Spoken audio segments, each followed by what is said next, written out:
Salam saudaraku, bertemu lagi dengan saya di video channel Perjalanan Hidup. Saudaraku yang terkasih dalam nama Tuhan Yesus Kristus, pernahkah saudara bertanya, di manakah saudara sebelum saudara lahir ke dunia? Pernahkah Anda merenungkan di manakah Anda berada sebelum Anda ada dalam kandungan ibu Anda? Jadi pada video ini kita akan membahas di manakah manusia itu sebelum manusia itu lahir ke dunia. Kitab suci yang kita percaya itu Alkitab yang berisi firman Tuhan memang tidak secara langsung menyatakan di manakah manusia itu berada sebelum manusia itu dilahirkan. Tetapi kalau kita meneliti dengan hikmat yang diberikan oleh Roh Kudus, kita pasti mengetahui di mana posisi manusia sebelum manusia itu dilahirkan. Dalam kitab Efesus 1 ayat 4, di sana dikatakan bahwa Allah telah memilih kita sebelum dunia dijadikan di dalam putranya, yaitu Tuhan Yesus Kristus. Efesus 1 ayat 4. Sebab di dalam Dia di sini Yesus Kristus, Allah telah memilih kita sebelum dunia dijadikan, supaya kita kudus dan tak bercacat di hadapan-Nya. Jadi perhatikan bahwa sebelum dunia diciptakan, kita ini sudah ada, saudaraku. Ya, jelas sekali sana sebelum Kejadian 1 ayat 1, di mana Allah Tritunggal menciptakan langit dan bumi, manusia, jiwa-jiwa manusia itu sudah ada. Makanya dikatakan Allah telah memilih kita di dalam nama putranya, Tuhan Yesus Kristus. Allah telah memilih kita untuk menjadi orang pilihannya di dalam putranya Tuhan Yesus Kristus, supaya kita kelak tidak bercacat dan tidak bercela untuk kembali kepadanya. Dengan demikian, jiwa-jiwa manusia ini berada bersama dengan Allah. Allah itu selalu memandang jiwa-jiwa ini, selalu melihat dengan matanya dan menulis kisah hidupnya di dalam kitab kehidupan. Ini tertulis di dalam kitab Mazmur 139 ayat 16. Di sana jelas sekali dikatakan bahwa mata Tuhan, mata Allah memandang jiwa-jiwa manusia itu. Mata Tuhan selalu melihat jiwa-jiwa manusia itu dan menuliskan kisah hidupnya di dalam kitab kehidupan. Mazmur 139 ayat yang ke-16, matamu melihat selagi aku bakal anak, dan dalam kitabmu semuanya tertulis hari-hari yang akan dibentuk sebelum ada satupun daripadanya. Sama seperti yang dikatakan Allah kepada Nabi Yeremia, bahwa Allah itu telah mengenal Nabi Yeremia sebelum ada dalam kandungan ibunya. Bahkan Allah sudah menetapkan jalan kehidupannya menjadi seorang nabi. Demikian juga kepada semua manusia, sebenarnya Allah sudah menuliskan jalan hidup yang terbaik, jalan hidup yang luar biasa, jalan hidup yang terbaik yang tidak pernah dipikirkan oleh manusia. Itulah yang sebenarnya, bahwa jiwa-jiwa manusia ini sudah dipersiapkan untuk menikmati kehidupan yang indah, untuk menikmati kehidupan yang terbaik, seperti yang tertulis dalam kitab Yeremia 1 ayat 5, di mana Allah berfirman kepada Nabi Yeremia seperti berikut. Yeremia 1 ayat 5, sebelum aku membentuk engkau dalam rahim ibumu, aku telah mengenal engkau, dan sebelum engkau keluar dari kandungan, aku telah menguduskan engkau. Aku telah menetapkan engkau menjadi nabi bagi bangsa-bangsa. Kalau begitu, siapakah menciptakan jiwa-jiwa manusia ini? Zakaria 12 ayat 1 jelas menuliskan bahwa jiwa-jiwa manusia ini diciptakan oleh Sang Firman. Sang Firman yang kita kenal di dalam Yohanes 1 ayat 1 dan Yohanes 1 ayat 14 adalah Yesus Kristus. Zakaria 12 ayat 1, ucapan ilahi, firman Tuhan tentang Israel. Demikianlah firman Tuhan yang telah membentangkan langit dan yang meletakkan dasar bumi dan yang menciptakan roh dalam diri manusia. Jelas di sana firman Tuhanlah yang menciptakan roh dalam diri manusia. Sang firman menciptakan roh-roh ini, menciptakan jiwa-jiwa manusia ini dan roh-roh lain seperti para malaikat itu untuk kemuliaannya. Jadi jiwa-jiwa roh-roh manusia ini berada bersama sang firman, bersama Allah itu sendiri sebelum lahir ke dunia, seperti yang dikatakan oleh Nabi Zakaria tadi.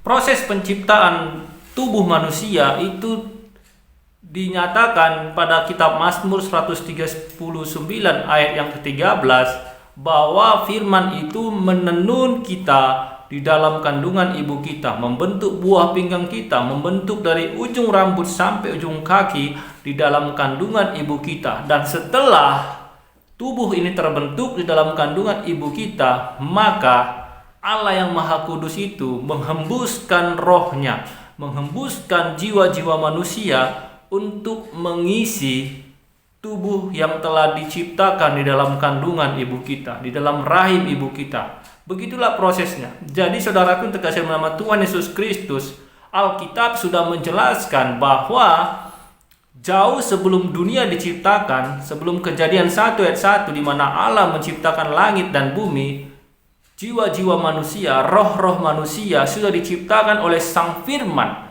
Jadi jiwa-jiwa ini berada bersama Sang Firman, bersama Allah itu sendiri di dalam kekekalan, menunggu waktu yang tepat untuk dia lahir ke dunia. Jadi kisah hidup manusia ini semua sudah tertulis dengan baik di dalam kitab kehidupan. Nah, persoalannya adalah kenapa banyak jiwa-jiwa begitu lahir ke dunia, dia tidak tahu kemana dia harus kembali. Itulah yang menjadi masalah, saudaraku. Setiap jiwa-jiwa yang telah masuk ke dalam tubuh, ke dalam jasmani kita ini, itu melupakan bagaimana kenangan kita bersama Allah sebelum kita lahir ke dunia. Tapi, walaupun kita melupakan segalanya, ada kesadaran yang tidak hilang dari jiwa itu. Seperti yang dijelaskan oleh pemazmur dalam Mazmur 139 ayat 14, jiwa kita menyadari hal itu. Apa yang disadari? Bahwa jiwa kita ini berasal dari Allah. Jiwa kita ini berasal dari kekekalan. Kita akan kembali kepada Allah juga pada akhirnya. Ya. Dalam Mazmur 139 ayat ke-14, jiwa itu memiliki kesadaran bahwa dia bukan berasal dari dunia ini. Kesadaran bahwa dia adalah pribadi yang berasal dari atas. Ya. Mari kita baca. Mazmur 139 ayat yang ke-14. Aku bersyukur kepadamu oleh karena kejadianku dahsyat dan ajaib. Ajaib apa yang kau buat dan jiwaku benar-benar menyadarinya. Apa yang disadari oleh jiwa kita? Yang disadari oleh jiwa kita bahwa dia akan kembali kepada Allah yang telah mengaruniakannya. Sehingga ada rasa kerinduan untuk kembali kepada Sang Firman itu, kepada Allah itu. Ada kerinduan yang mendalam di hati setiap manusia, siapapun manusia itu. Ya, agama, suku, budaya itu semua produk dari tubuh ini. Sementara jiwa yang asli, jiwa yang sejati itu tidak mengenal agama, tetapi dia mengenal siapa Tuhannya, dia mengenal siapa Allahnya. Makanya jiwa-jiwa itu memiliki kerinduan yang sangat dalam untuk kembali kepada Sang Allah, Sang Maha Kuasa, Sang Maha Pencipta. Ya, rasa kerinduan inilah yang membuat manusia selalu merasa tidak puas, yang membuat manusia selalu ingin kembali kepada Sang Pencipta, yang membuat ada kerinduan untuk memuja Sang Pencipta. Inilah yang disebut dengan ibadah. Jadi ibadah tanpa kerinduan itu adalah ibadah yang sia-sia. Ibadah tanpa jiwa yang merindukan Sang Pencipta itu adalah ibadah yang sia-sia. Itu makanya dikatakan bahwa jiwa ini kehausan, haus akan pertemuan seperti yang dia rasakan sebelum jiwa ini lahir ke dunia, sebelum jiwa ini masuk ke dalam tubuh dan lahir ke dunia. Tapi karena kesibukan duniawi, karena kesenangan daging, karena keinginan daging, perlahan-lahan jiwa ini mulai kehilangan rasa rindunya. Tetapi kalau manusia itu mau menyadari, di hatinya yang terdalam ada kerinduan yang sangat besar untuk kembali kepada Sang Pencipta. Seperti dikatakan Pengkhotbah 12 ayat 7 tadi, bahwa jiwa ini akan kembali kepada Sang Pencipta, kepada Allah yang telah mengaruniakannya, yang telah menghembuskan jiwa itu ke dalam tubuh, sehingga tubuh yang mati ini, tubuh yang binasa ini bisa hidup di dunia yang tidak kekal ini. Pengkhotbah 12 ayat 7, dan debu kembali menjadi tanah seperti semula, dan roh kembali kepada Allah yang mengaruniakannya. Dan tahukah Anda seperti apa kerinduan jiwa ini? Seperti apa rasa haus jiwa ini untuk kembali kepada Sang Penciptanya? Daud menggambarkan kerinduan jiwa ini seperti seekor rusa yang sangat haus, yang merindukan air, dalam Mazmur 42 ayat 1. Ya, di sana dijelaskan, jiwaku merindukanmu seperti seekor rusa yang merindukan air. Kita tahu kerinduan rusa terhadap air bukanlah keinginan biasa. Itu merupakan suatu kebutuhan pokok. Ketika seekor rusa itu sangat haus, maka dia akan berusaha sekuat tenaga, semaksimal kemampuannya untuk mencari air supaya bisa memuaskan rasa dahakanya. Demikian juga jiwa kita. Jiwa kita akan selalu berusaha mencari di manakah sumber itu, di manakah Sang Maha Pencipta itu. Jiwa kita akan selalu meronta-ronta di dalam hati kita yang terdalam, karena jiwa kita ada di sini. Roh kita ada di sini. Itulah yang murni, yang akan kembali kepada Allah. Tetapi daging ini, tubuh yang binasa ini, membuat jiwa itu kehilangan kepekaannya, membuat jiwa itu semakin pudar rasa rindunya kepada Sang Pencipta. Itu bisa terbukti dengan banyaknya ibadah-ibadah yang kosong, banyaknya ibadah-ibadah yang sia-sia. Kenapa? Karena tidak berdasarkan rasa rindu, rasa haus akan pertemuan kepada Sang Maha Pencipta. Jadi jiwa-jiwa manusia ini, saudara, ada di dalam kekekalan bersama Allah. Dan itulah yang selalu dirindukan ketika jiwa ini lahir ke dunia. Dia akan terus mencari di manakah Allah. Itulah yang kita kenal dengan nama spiritual, dengan nama rasa rindu kepada Tuhan. Dan itu bisa kita wujudkan dengan rasa ketuhanan, bukan rasa keagamaan. Agama itu hanyalah batu loncatan, hanyalah pijakan awal. Tetapi yang sesungguhnya adalah bagaimana kita menggali rasa rindu ini, menggali kehausan jiwa ini untuk bertemu dengan Sang Maha Penciptanya, sehingga kita bisa beribadah dengan penuh keyakinan, dengan penuh iman, dengan penuh kepercayaan kepada Sang Maha Kuasa. Bukan seperti yang kita lihat selama ini. Ibadah itu kosong. Ibadah itu hanya formalitas. Ibadah itu hanyalah sebagai rutinitas. Tidak berdampak kepada jiwa manusia. Malah jiwa itu semakin lama semakin gelap. Dia semakin terhilang, semakin tersesat. Tidak tahu bagaimana dia harus kembali nantinya. Inilah yang tidak disadari oleh manusia-manusia di zaman modern ini. Manusia terlalu sibuk mencari keinginan dagingnya. Manusia terlalu sibuk untuk mencari nafsu-nafsu dunianya. Dia lupa bahwa ada kesejatian di dalam hati yang terdalamnya untuk mencari sumber kehidupan itu sendiri, yaitu Sang Firman, Allah yang menciptakan dia. Jadi kerinduan itu digambarkan oleh Daud seperti seekor rusa.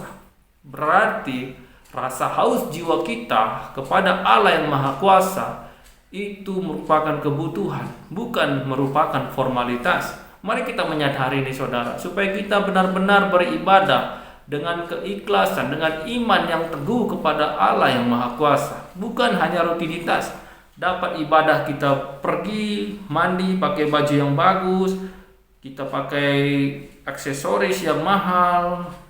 Bukan seperti itu ibadah saudara. Ibadah itulah kerinduan. Jadi ibadah itu 24 jam. Selama nafas berhembus, jiwa kita akan selalu merindu kepada Sang Maha Kuasa. Hanya saja pikiran kita ini telah dikuasai oleh dosa dan kematian, sehingga kita tidak bisa merasakan kepekaan dari jiwa itu. Kita tidak bisa merasakan kerinduan jiwa itu yang begitu haus, yang begitu membutuhkan pertemuan kepada Allah yang Maha Kuasa. Kitab Roma 8 ayat 23 menggambarkan bahwa jiwa kita itu membutuhkan pembebasan. Ya, pembebasan dari tubuh, karena tubuh kita ini mengurung jiwa itu. Tubuh kita ini mengerangkeng jiwa itu sehingga jiwa itu tidak bebas. Maka hanya dengan ibadah, dengan doa, dengan membaca firman Tuhan, itu bisa memuaskan jiwa kita yang haus, jiwa kita yang terpenjara di dalam tubuh ini. Sehingga walaupun jiwa itu belum waktunya keluar dari tubuh ini, jiwa itu sudah tahu kemana dia akan kembali. Seperti kitab Roma 8 ayat 23 tadi, jiwa kita menunggu pembebasan. Maksudnya di sinilah jiwa kita itu menunggu keluarnya dia dari dalam tubuh untuk kembali kepada Sang Maha Pencipta. Tapi pada saat menunggu waktu itu, kita harus bisa memuaskan dahaga jiwa kita. Jiwa kita adalah kita yang sejati.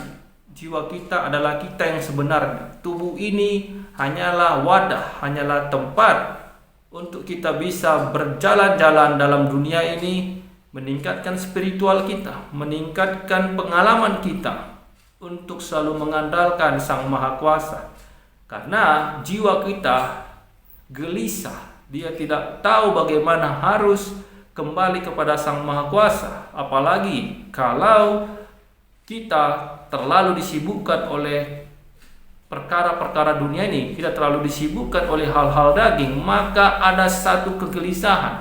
Itu makanya walaupun manusia itu sangat kaya, walaupun manusia itu memiliki segalanya walaupun manusia itu memiliki semua yang ada di dunia ini, dia tidak pernah puas. Kenapa? Karena jiwanya selalu gelisah. Jiwanya terbelenggu oleh kedagingan. Dan ini yang harus kita lepaskan saudara-saudara. Sebelum kita kembali kepada Sang Maha Pencipta, kita harus mencari kepuasan jiwa. Bagaimana kita mencari kepuasan jiwa? Hanya dengan menjalin hubungan kepada Sang Sumber, hanya menjalin komunikasi kepada Sang Maha Kuasa yang telah memberikan kita hidup, yang memberikan kita tempat di dalam tubuh ini yang binasa ini, supaya kita mengenali siapa kita mengenali siapa Allah kita mengenali Sang Sumber itu. Ya, jadi jangan terlalu fanatik kepada agama, jangan terlalu fanatik kepada sukumu, jangan terlalu fanatik kepada hal-hal yang berbau dunia ini, karena itu semua akan membuat jiwamu semakin gelisah. Itu semua akan membuat jiwamu semakin menderita, terkungkung, terkurung di dalam label-label dunia ini. Ya, label agama, label suku, label budaya, dan lain-lainnya. Roma 8 ayat 23, dan bukan hanya mereka saja, tetapi kita yang telah menerima karunia sulung roh, kita juga mengeluh dalam hati kita sambil menantikan pengangkatan sebagai anak, yaitu pembebasan tubuh kita. Jadi jiwa ini juga gelisah saudara. Selama jiwa ini terpenjara di dalam tubuh ini, maka jiwa itu akan selalu gelisah menanti pembebasan, menanti keluarnya jiwa ini dari tubuh kita. Ya, supaya apa? Supaya dia bisa kembali kepada asalnya, kembali kepada awalnya, yaitu bersatu kepada Allah. Kalau dalam istilah kejawen, manunggaling kaulo Gusti, yaitu menyatu kepada Sang Maha Pencipta. Nah, persoalannya tidak semua bisa jiwa ini kembali kepada Sang Maha Kuasa. Tidak semua jiwa-jiwa ini bisa menyatu kembali kepada Yang Maha Kasih, Yang Maha Pencipta. Seperti yang tertulis dalam kitab Ibrani 9 ayat yang ke-27. Ibrani 9 ayat 27, dan sama seperti manusia ditetapkan untuk mati hanya satu kali saja, dan sesudah itu dihakimi. Kenapa tidak bisa? Karena ketika jiwa ini masuk ke dalam tubuh, jiwa ini sudah terkungkung oleh keinginan daging. Jadi bagi manusia yang tidak bisa mengendalikan keinginan dagingnya, maka dipastikan dia tidak akan bisa kembali kepada Yang Maha Kuasa. Ya, jiwanya akan tersesat. Karena seperti yang dikatakan dalam kitab Ibrani 9 ayat 27 tadi, jiwa-jiwa ini ditetapkan untuk mati sekali, sesudah itu akan dihakimi. Ini dia. Untuk itu saudara terkasih dalam nama Tuhan Yesus Kristus, walaupun daging ini lemah, tapi ingat, jiwamu, rohmu itu penurut, rohmu itu kuat. Jangan pernah ikuti keinginan dagingmu, saudara, supaya kau bisa kembali menyatu kepada Allah yang Maha Kuasa, kepada Sang Maha Pencipta. Ya, ketika nanti kita terbebas dari tubuh ini, kita kembali kepada Allah, kita bisa diterima dengan layak. Oleh karena selama kita hidup di dunia, selama jiwa kita ada di dalam tubuh ini, kita tidak pernah dikuasai oleh keinginan tubuh ini. Kita tidak pernah dikuasai oleh keinginan daging ini. Jadi saudaraku terkasih dalam nama Tuhan Yesus Kristus, walaupun kita tidak menyadari, kita tidak tahu apa yang akan terjadi dari awal kita hidup di dunia ini sampai nanti akhirnya, tapi percayalah, sesuai dengan yang dikatakan oleh Pengkhotbah 3 ayat 11, segala sesuatu itu pasti indah pada waktunya, asalkan kita tetap hidup seturut dengan kehendak firman Tuhan.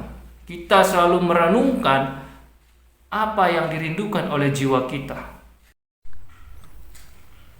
Kitab Pengkhotbah 3 ayat 11, ia membuat segala sesuatu indah pada waktunya, bahkan ia memberikan kekekalan dalam hati mereka. Tetapi manusia tidak dapat menyelami pekerjaan yang dilakukan Allah dari awal sampai akhir. Jadi saudaraku, kalau bisa kita simpulkan, jiwa-jiwa manusia itu sudah diciptakan jauh sebelum alam semesta ini diciptakan.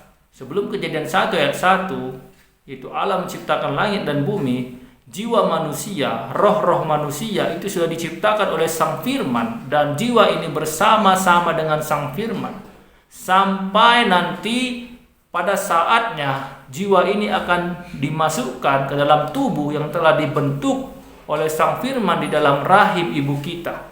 Ya. Dan sebenarnya jalan kehidupan kita sudah ditulis oleh Sang Firman itu di dalam kitab kehidupan, dan Tuhan telah mengenal kita jauh sebelum kita dibentuk dalam kandungan. Karena apa?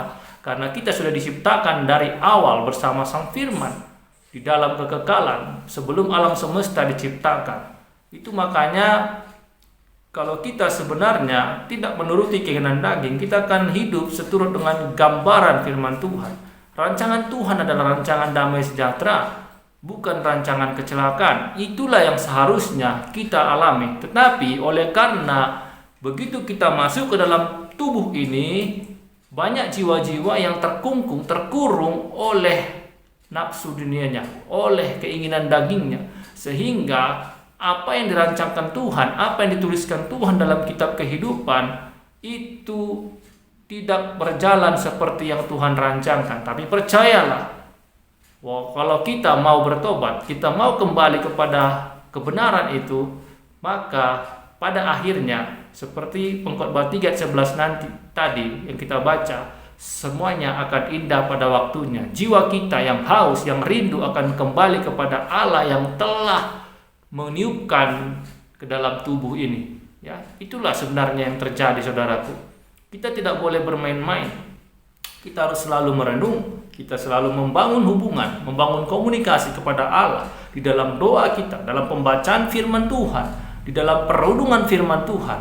supaya rasa haus oleh jiwa kita ini bisa terpuaskan, sampai nanti dia bisa kembali dan mengingat semua memori, semua ingatan yang pernah ada sebelum dunia ini diciptakan. Semua memori jiwa ini ketika dia bersama-sama dengan Allah, ketika jiwa itu bersama-sama dengan Sang Firman setelah dia diciptakan. Saya percaya ada sebuah ruangan jiwa, ya, di mana jiwa-jiwa begitu diciptakan, ditempatkan di ruangan itu sebelum nanti akan masuk ke dalam tubuh di dalam kandungan ibunya. Jadi saudaraku terkasih dalam Tuhan Yesus Kristus, demikianlah perjalanan jiwa manusia dari awal penciptaan sampai nanti kembali kepada Sang Maha Pencipta. Demikian video ini saudaraku, sampai jumpa di video selanjutnya. Tuhan Yesus Kristus memberkati kita semua. Amin.